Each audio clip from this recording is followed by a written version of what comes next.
Di cerita-cerita itu sebenarnya gimmick-gimmick yang diberikan untuk menakut-nakuti, dan sekarang masyarakat.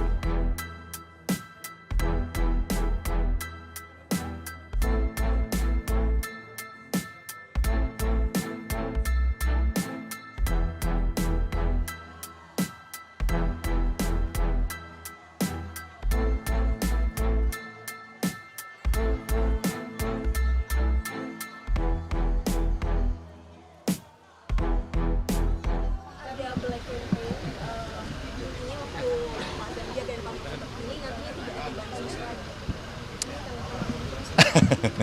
Iya, saya nggak tahu itu yang ngomong siapa ya, karena cerita bansos itu cerita regulasi, cerita anggaran yang selalu ditetapkan oleh pemerintah dan DPR. Jadi cerita-cerita itu sebenarnya gimmick-gimmick yang diberikan untuk menakut-nakuti, dan sekarang masyarakat bisa tahu. Saya terima kasih. Kemensos membantu, pendidikan membantu, Kementerian Keuangan mengusulkan, DPR menyetujui. Itu kewajiban negara kok, gitu. Kewajiban negara. Justru yang sudah bagus, sudah jalan, rakyat mendapatkan itu, kita mudahkan mereka dan tepat sasaran. Kan komplain mereka kemarin kenapa yang dapat si A kok si B nggak dapat. Nah itulah yang kita bereskan.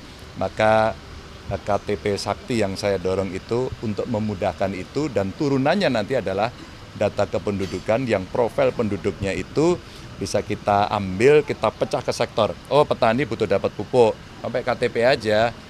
Dapat pupuk tapi maaf mereka masuk kategori miskin, oh dia dapat bansos. Maka dia dapat pupuk, dia dapat bansos. Oh ada anaknya yang sekolah, dia dapat kartu Indonesia Pintarnya. Ya.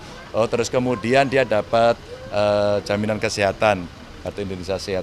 Cukup satu aja, tapi profilnya banyak. Sehingga ceritanya KTP Sakti itu adalah cerita data yang besar, profil yang ada, dan manajemen untuk distribusi.